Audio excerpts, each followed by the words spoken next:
desde su rincón con micrófono en mano. Valentina llega joven pero en el camino, con preguntas sabias, curiosa y tan fiel. A todos los invitados le saca lo que es real. El espacio de Valentina, un podcast genial. Con su voz tan fresca nos lleva lo esencial. Aunque es pequeñita sabe lo que hace bien. Entrevista a los grandes y se escucha muy bien.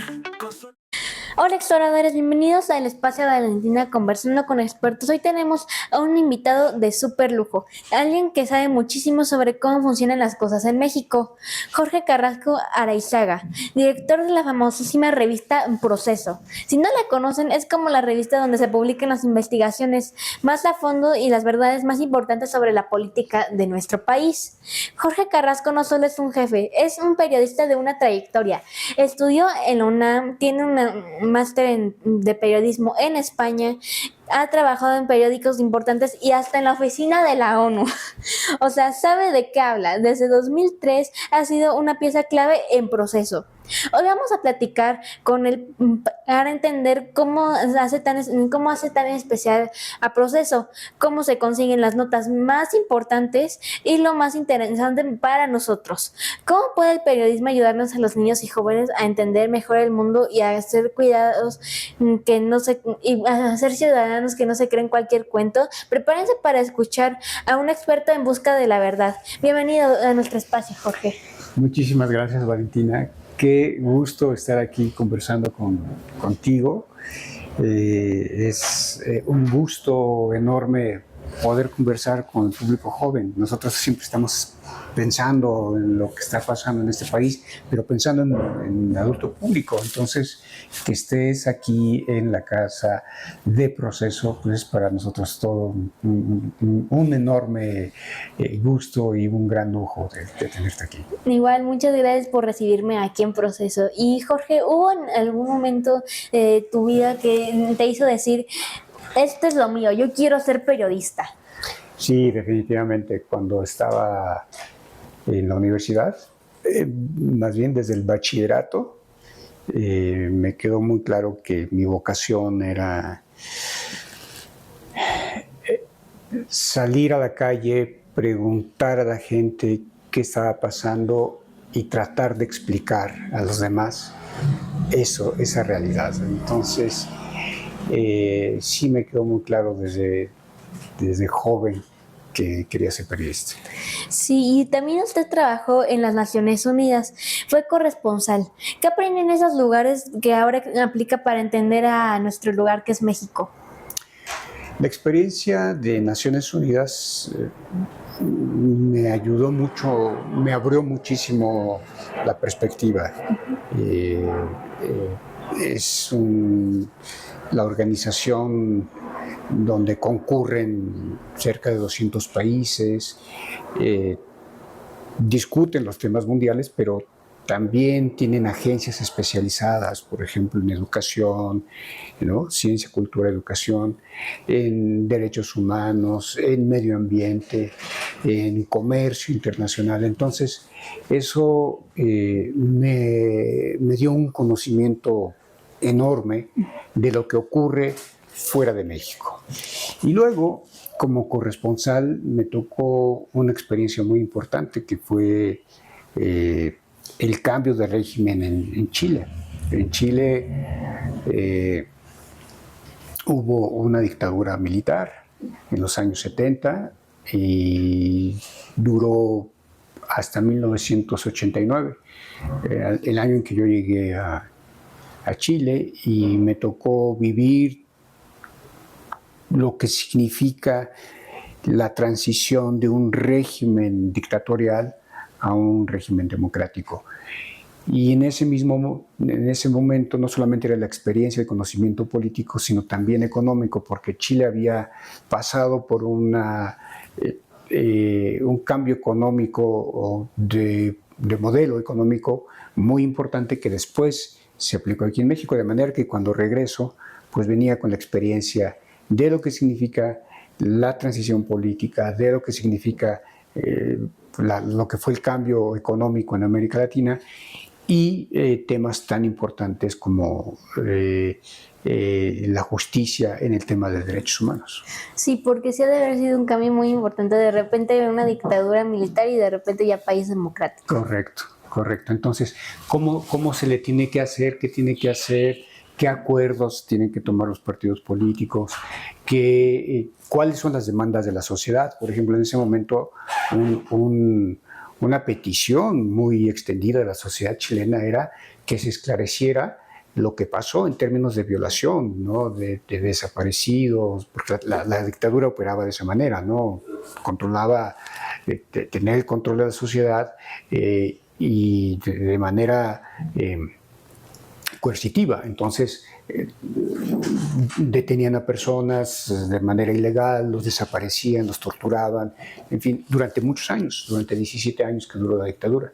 Entonces, una de las grandes demandas de la sociedad chilena era el esclarecimiento, ¿no? ¿Qué había pasado? Y después de saber qué pasó, hacer justicia, es decir, llevar a los tribunales a los responsables. Entonces, esa experiencia fue muy interesante, muy, muy importante. Sí, y ahora que es el director de la revista tan importante como Proceso, ¿cuál siente que es el desafío más grande que tiene la revista hoy en día? Es el mismo que tiene todos los medios de comunicación actualmente en el mundo. O sea, se ha cambiado, la tecnología ha cambiado muchísimo la forma de dar a conocer la información.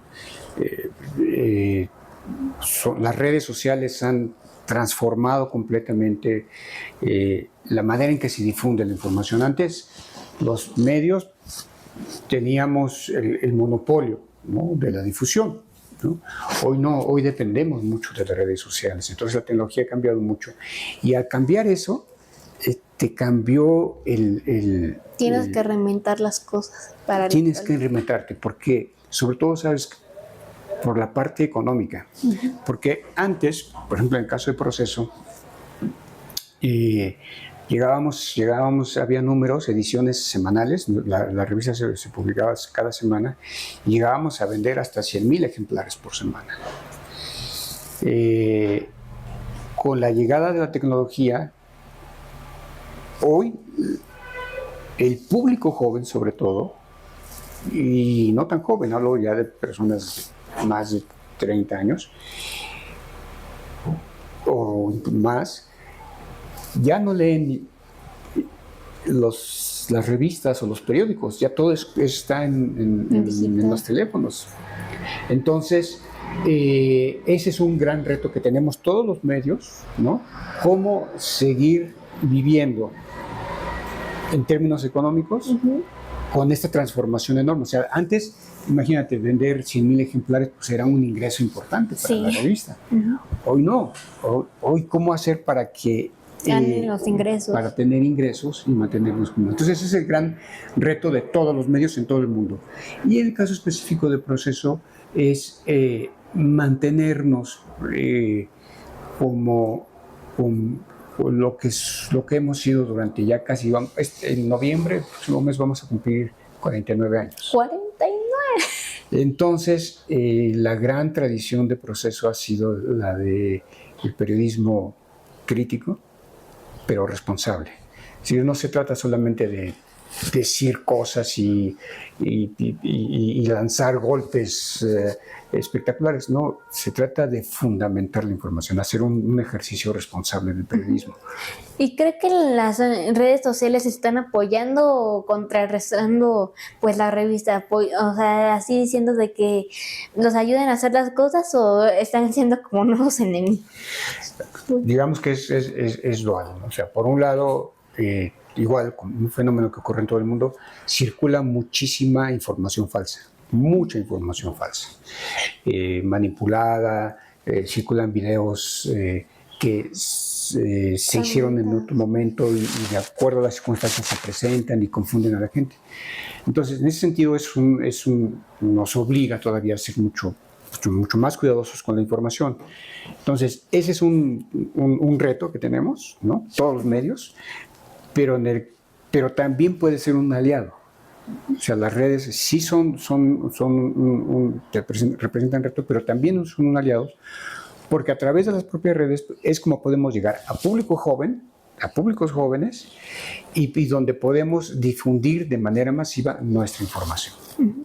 Y también un proceso es famoso por no tener miedo y decir las cosas como son. En un país donde hay tanta división así política, ¿cómo logran mantener esa independencia y que la gente siga confiando en ustedes? Esa es, la respuesta es muy sencilla, pero implica, pero tiene muchas consecuencias. ¿Qué quiero decir? Es muy sencilla en el sentido de que nosotros siempre hemos tenido claro qué queremos hacer. Es decir, nuestra tarea como periodistas es, y en el nombre llevamos la tarea, proceso. O sea, es someter a proceso, a revisión, todos los actos del gobierno y de los grupos de poder, grupos políticos, grupos económicos, grupos importantes. Entonces lo que hacemos es poner la luz en lo que están haciendo, o sea, revisar sus actos, ¿no? Los actos del poder. Eso es el proceso. Entonces, en ese sentido es fácil, digamos, es muy claro nuestro objetivo, pero no es fácil realizarlo en el sentido de que necesitamos sobrevivir como empresa en buenas condiciones y enfrentar presiones de estos grupos que no les gusta lo que decimos y que pues normalmente tenemos presiones de estos grupos. Sí, también mantenerse así medio discretos, ¿no? Más que discretos, muy firmes, muy claros. O sea, eso es lo que hacemos y no vamos a cambiar. O sea, eso es lo que se llama la línea editorial de proceso.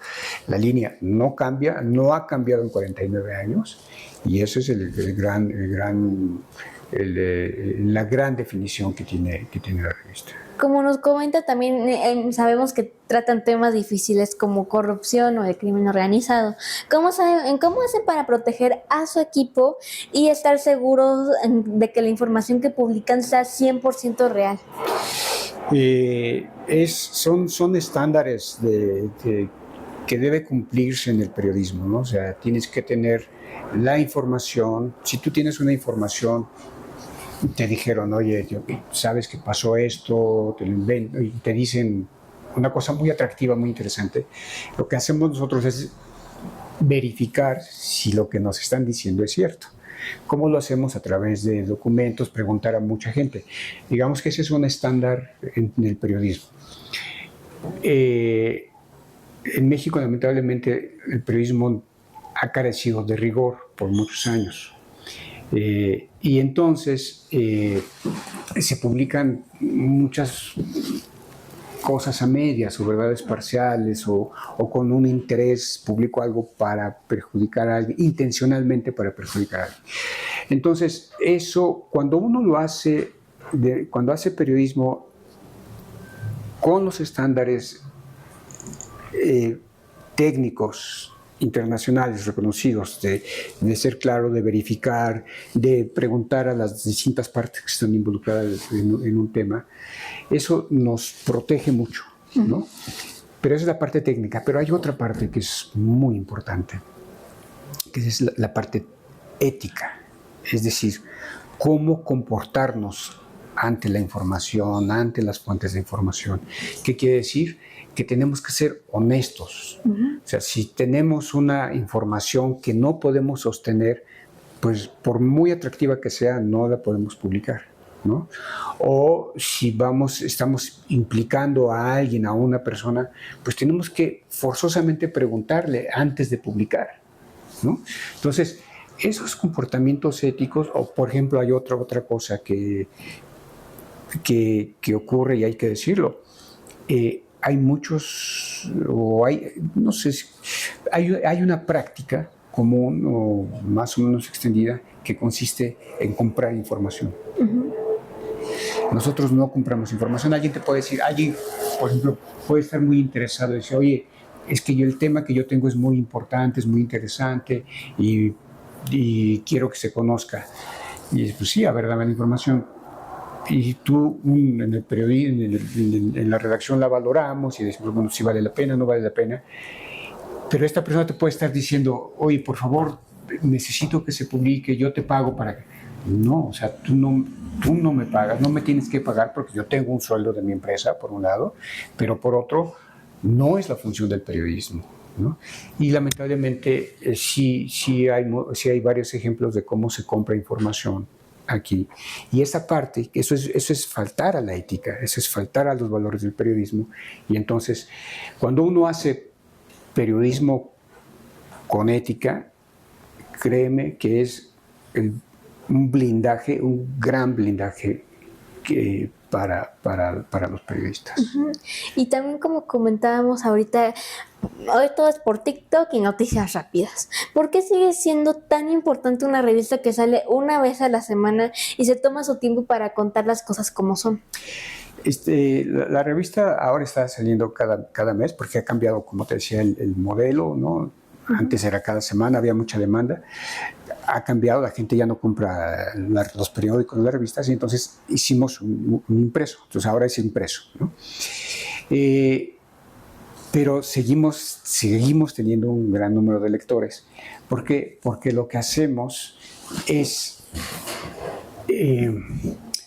periodismo para explicar y dar a conocer qué está pasando. Por ejemplo, en redes sociales uno se informa de las cosas de inmediato, ¿no? Sí. De lo que ocurre, pero quedan siempre muchas preguntas, ¿no? O sea, ¿por qué pasó esto?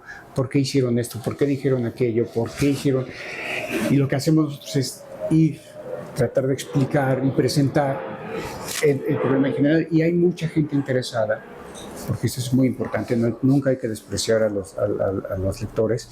Hay mucha gente interesada en querer saber qué está pasando, por qué eso que circuló tanto en redes, qué razón de ser tiene, ¿no? Uh-huh. Y también por eso no solo habla de política, sino también a veces habla de arte y cultura. ¿Por qué es tan importante para la revista mostrar esa otra parte de México? Porque forma parte, el arte y la cultura son expresión de nuestra forma de ser. Uh-huh. Es la expresión de la forma de ser y de hacer de una sociedad. Entonces, por ejemplo, en este mes publicamos un texto en cultura sobre el graffiti. Cómo hoy el graffiti, menos en la Ciudad de México, en todo el país, pero aquí en la Ciudad de México es muy claro, cómo el graffiti se ha convertido en una forma de expresión, siempre lo ha sido, muy clara y con un mensaje muy potente por parte de los autores, pero que durante muchos años estuvo mal visto. Uh-huh. Hoy no. Hoy incluso se promueve, hay un gran reconocimiento, no de la sociedad, sino de las propias autoridades, de que es un elemento de expresión importante. Entonces la cultura siempre ha sido parte importante del quehacer de Proceso. La cultura y los espectáculos en este sentido, ¿no? Que nos ayuden a explicar cómo somos.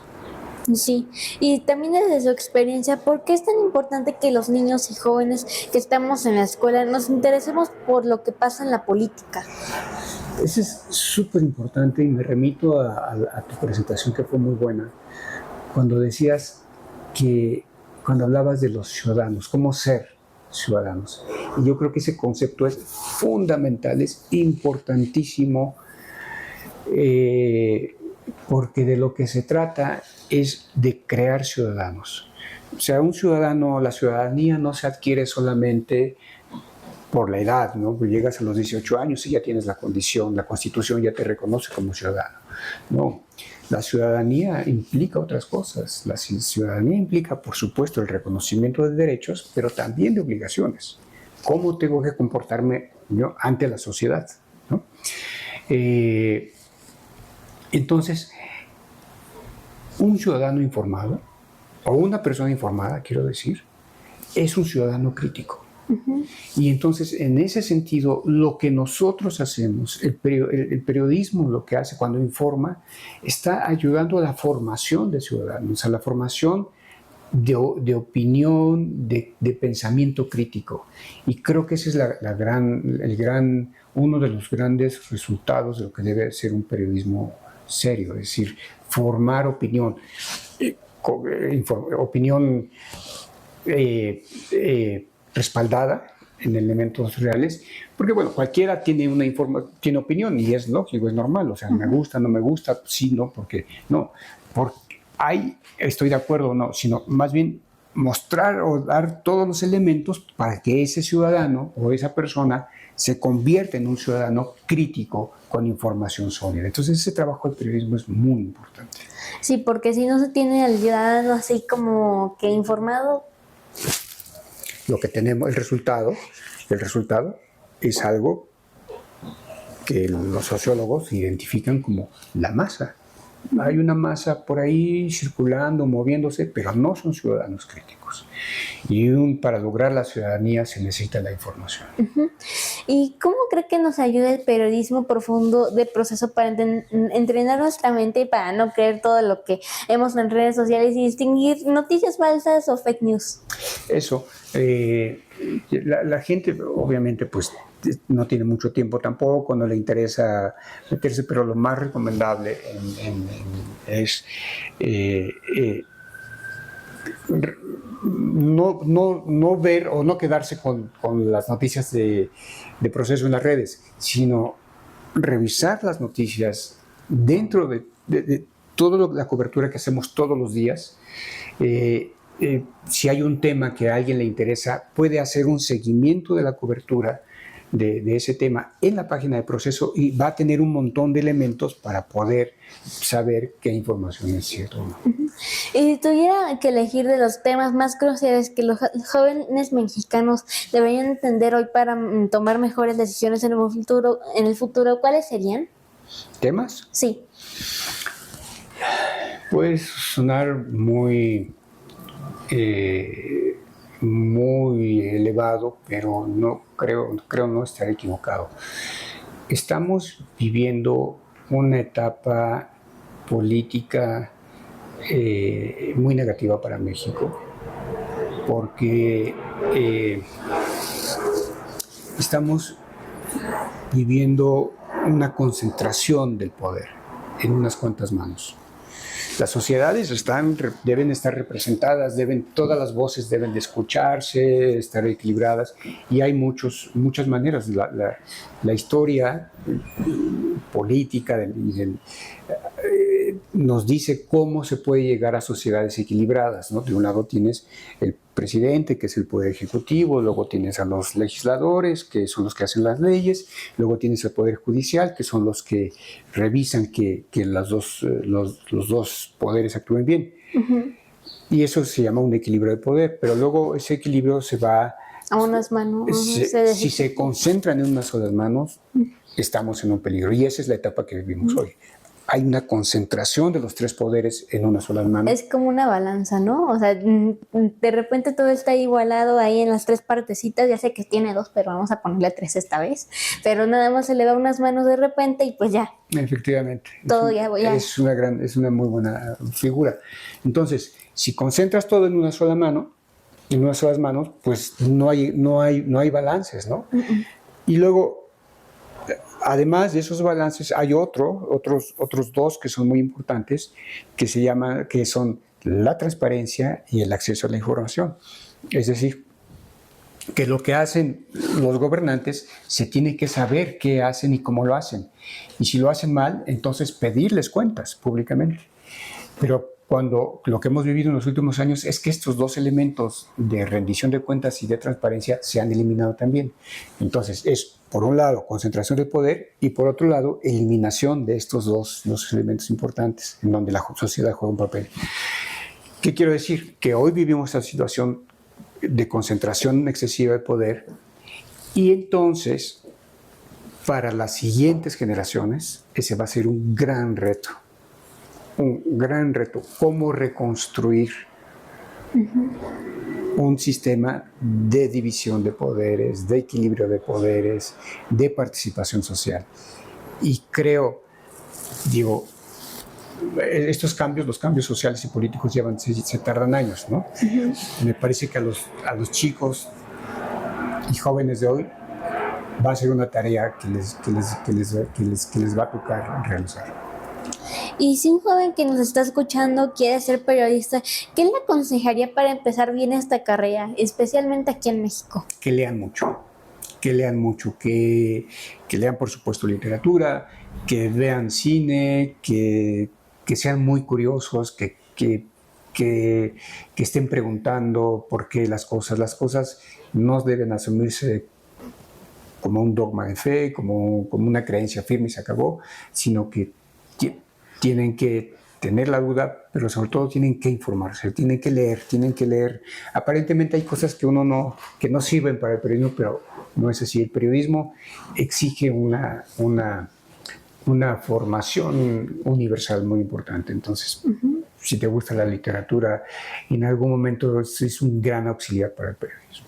Sí, y si pudiera dar solo una regla de oro para consumir las noticias, ¿cuál sería esa regla para no perdernos de la información?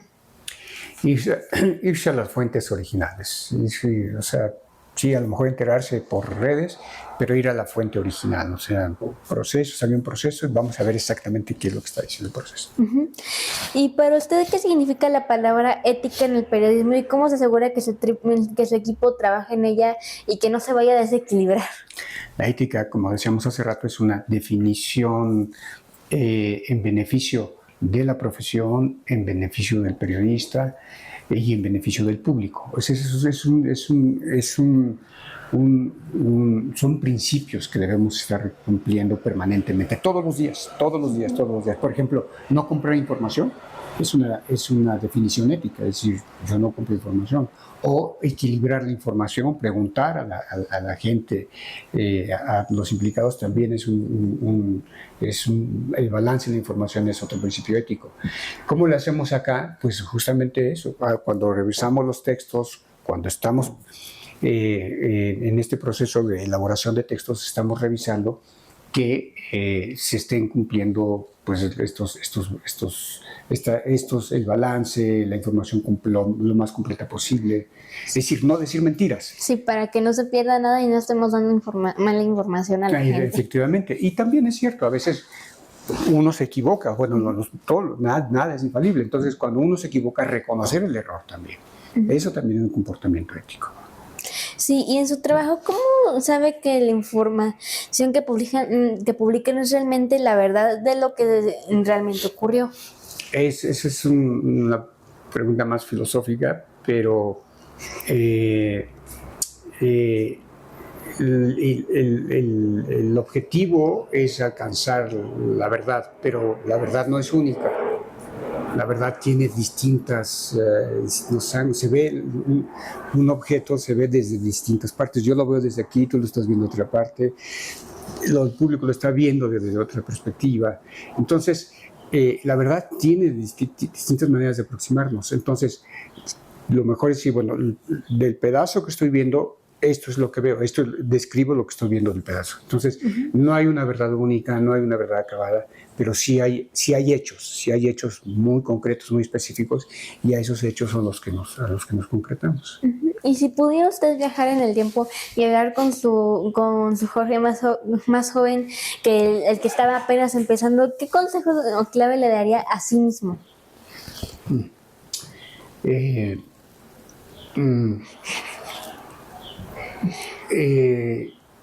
Tener más contacto con la sociedad. El periodismo vive mucho de la sociedad, vivimos de lo que le pasa a la gente, no una política pública en materia de educación, pues a lo mejor, por ejemplo, las becas, ¿no? Bueno, que están dando becas, bueno, sí, pero queremos ver cómo pasa, qué es lo que está pasando con quienes están recibiendo esas becas, qué está pasando realmente. Entonces, esa parte de contacto con la sociedad es muy importante. Esa sería como una recomendación, ¿no? Es decir, mantener mucho contacto con la sociedad. Y otra recomendación sería, en lo que ya comentamos, leer todo lo que se puede leer, prepararse, ver mucho cine, divertirse también, porque ir a lugares a divertirse, porque es parte también del conocimiento y por supuesto lo que necesita el alma. Entonces, un periodista tiene que alimentar también su alma, esta parte de sensibilidad. Y pues, y ahora ya ve que con la de la tecnología ya todo está cambiando y ya el mundo parece que va a ser diferente. ¿Cuál es su pronóstico de aquí dentro de 10 años de cómo podría ser el mundo ya con estas tecnologías? Francamente no puedo dar una respuesta porque no sabemos qué viene en el mundo tecnológico. Lo que sí puedo decir es que hoy hay redacciones en Asia, sobre todo Japón, China, donde ya hay robots trabajando. En los próximos años vamos a tener cyborgs, no sé, ¿no? Entonces no sabemos, ¿no? O a lo mejor vamos a poder hacer una transmisión. Por ejemplo, ya pasó un ejercicio muy interesante hace relativamente poco, en Londres. El periódico The Guardian hizo una transmisión en realidad virtual desde una prisión y les enseñó a los lectores cómo era vivir en una prisión de seguridad, de alta seguridad en Inglaterra, en Londres. Entonces, la tecnología nos abre un montón de posibilidades, ¿no?, en el periodismo, pero bien a bien no sabemos qué podemos hacer. O sea, las videollamadas eran impensables hasta hace pocos años, ¿no? Tú ya naciste con las videollamadas, pero hace 20 años era inconcebible, sencillamente no te imaginabas, ¿no? Bueno, yo las conocí en los años 90, ya en San Francisco, en Silicon Valley. En los años 90 ya existían, nada más que no se comercializaban todavía. Pero ¿qué hay ahora? ¿Qué se está haciendo? Es un ejercicio que hago mucho. Tratar de pensar, bueno, pues qué es lo que hay que no sabemos y cómo vamos a hacer en la vida cotidiana y por supuesto en el periodismo. Y pues para cerrar, ¿qué mensaje de ánimo y de motivación le daría a nuestra audiencia joven para que no se cansen de buscar la verdad y tener mucha curiosidad y querer un país mejor? Yo creo que el mejor... Lo más recomendable para las nuevas generaciones es alimentar el espíritu. Yo creo que esa parte es central, sensibilizar a la gente.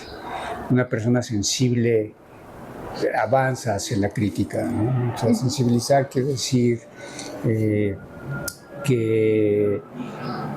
lo que ven, que lo que leen, lo que comen, incluso es apreciar las cosas, respetar. Otro gran tema, un gran reto que tienen las nuevas generaciones es la protección del medio ambiente, por ejemplo, ¿no? El respeto a los animales, a la vida de los animales, el respeto al otro también, la tolerancia es otro valor también fundamental.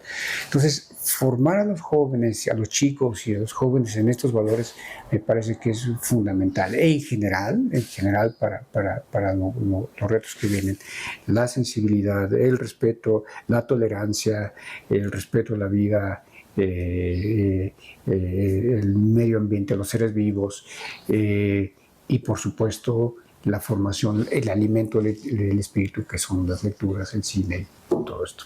Muchísimas gracias, Jorge, por hablarnos de esta revista, de su trayectoria y pues darnos un montón de datos pues para nuestra vida cotidiana.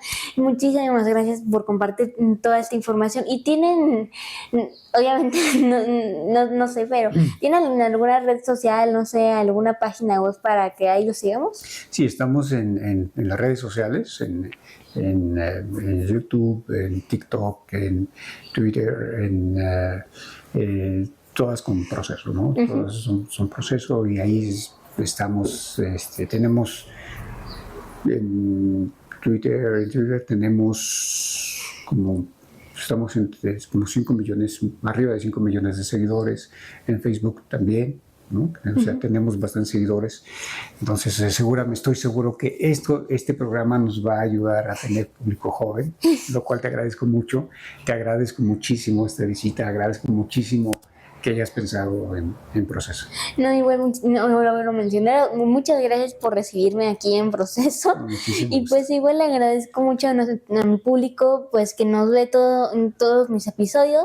Muchísimas gracias por estar otra vez aquí. Pues nos vemos en el siguiente. Tampoco olviden suscribirse a mis redes sociales, que estoy en TikTok, Facebook, Instagram.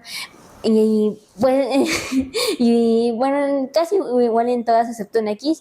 Igual no se olviden de suscribirse a mis canales de Spotify, YouTube, Amazon Music, iHeartRadio. Y pues muchas gracias por volverme a sintonizar y nos vemos en la siguiente aventura. Bye. Gracias.